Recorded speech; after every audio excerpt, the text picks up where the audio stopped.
Hello, how are you all doing? I decided to come on here real quick and have a good conversation with you. Um, so what I did today was I decided to go ahead and swing by Target, and I was just doing the black people check, honey.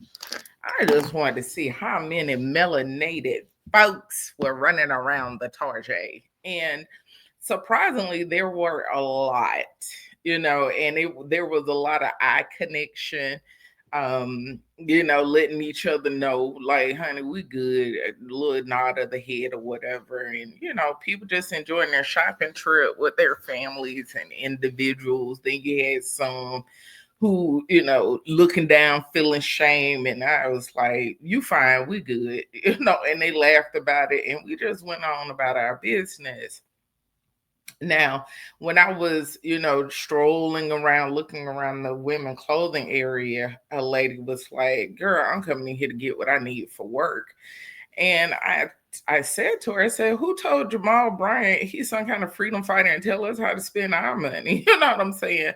Like who chose him? And so she and I had a brief little dialogue, and child, then we fist bump each other and went on about our business. But what I'm saying to you is black people have moved on from that. And the reason being is because we didn't choose something more solid to, or modern to make our presence known, right? We didn't choose something that was effective.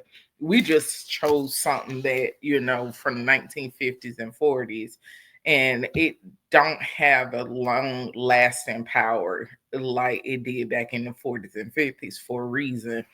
We move at the speed of social media, and people mind go on to something else very quickly. People attention span is very short nowadays, and that's why it didn't have the lasting power that was expected. But it wasn't expected, it was only expected for his face and name to get out there. And personally, I feel like as African Americans, we deserve a better representative. We have countless male and female leaders who would be suitable to be our face and voice when we're facing and trying to address diversity, equity, and inclusion. And I feel like they would be more suitable. They have more business acumen, PhDs in business, international business, their own small businesses. They have philanthropy under their belt, and they may not have taken the traditional role of ministry. And so, because of that, they have a broader and a wider reach within the Black community, especially when we have so many African Americans who are now steering away from church, right? So, it's good to present figureheads that are inclusive in a sense of is they're about their business, they're organized, they're ethical, they have strong moral character, they know what they're talking about, they give back, they reach back, they're teaching. And so someone along those lines should have been the person to, provide any clarion calls if there were going to be any in response to Target. And so, and also showing how the black dollar can be a tool, not just a weapon of change. It can be a tool of change as well. And so at that time, when we were boycotting Target, we should have been given a target to invest in, not the store, but given a target, an initiative or something to invest in, so people can see just how fast something or someone benefit when we commit our dollars to an initiative, right?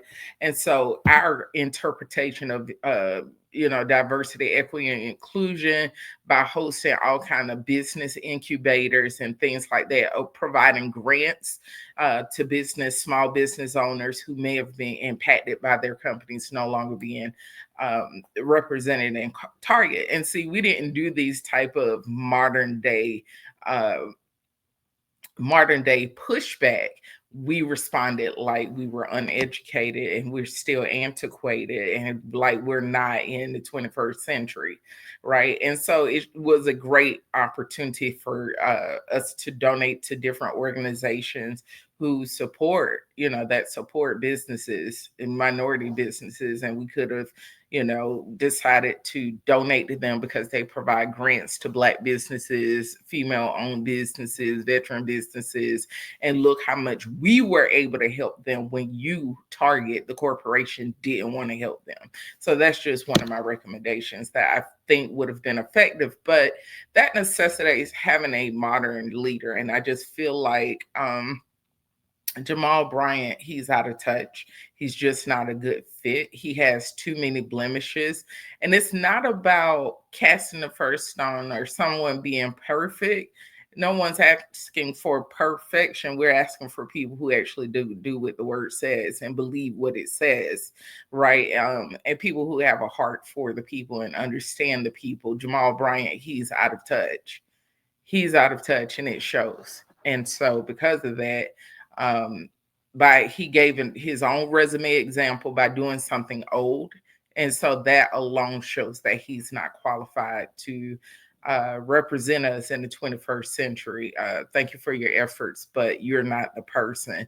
And I think by keep recycling people, we're doing a disservice to the talent that we have within our community who are suitable to represent us, and they deserve a chance. And we should be using these times to support them and bring them to the forefront. And we're guilty of that. We'll complain about, oh, nothing changed. We keep getting the same outcomes, but we don't give new faces, new voices a chance. We don't give them the platform. We go getting some old, tired, them being caught in scandals, stealing, sleeping with somebody's wife. And, it just shows that those within the Black community who are leaders believe that we're slow and we're not paying attention, and we don't feel like we deserve better. For those who want to stand there and represent us, we deserve better. We don't deserve perfect, but we deserve a whole lot better than those who are standing up there talking about they represent us right now. And we have those who are qualified. I'm just saying. So I don't know why Jamal Bryant got it in his head that, he's that when he's not him, but it is what it is, at the end of the day. But I wanted to pop by and let you guys know what the shopping trip was like when I went by Target today. It was Black people, it's Black folks. You get what I'm saying? So it is what it is. It is what it is. So I hope everything is going all right with you and you good, your family good and everything. What are your summer plans like? What do you guys plan to do this summer? Where do you plan to go? Any activities, birthdays, or anything like that coming up, special occasions, milestones?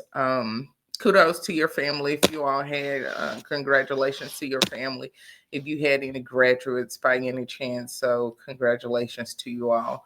It's a milestone for the entire family, not just the graduate. That's just my belief. So that's why I thank everyone, because they take a joint effort, for one of us to succeed at things. We're not an island as much as we think we are. We are not an island, and it does require support in different shape, forms, and fashion. So congratulations to your family. Well, I'm about to run. There's so much going on within the Christian sector. So many conversations. When it comes to Leandria, I'm just tired of seeing her. I'm tired of seeing her. I'm tired of hearing her voice. I'm tired of looking at her. I need her to go into treatment. I need her to go get care. I need for people to quit exploiting her for their little podcast views and quit deceiving her. Hold on, y'all. Hold on. My apologies. Honey, they don't care. Honey, they don't care.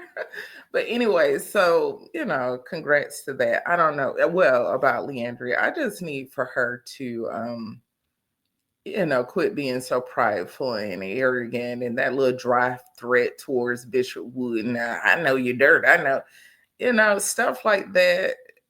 Making, it doesn't, it's neither here nor there. The bottom line is you have an addiction.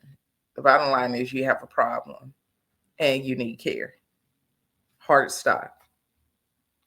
Heart stop. The people who love you, care about you, would not put you on their podcast. they would not keep playing this game with you. They would demand and to put boundaries. I cannot talk to you until you get some care, because I know you. I know what you deserve, and you deserve so much better out of this life than your life being at the bottom of a bottle. And so I love you enough to say no. I'm not going to help you do this to yourself. I can't. It pains me to do it, but I am not going to be an enabler. So they basically bring her own podcast to get that girl liquor money. That's all.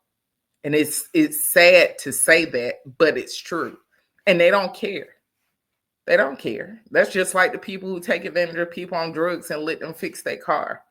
You get what I'm saying? And exploit them and not paying them a livable wage just enough to get high.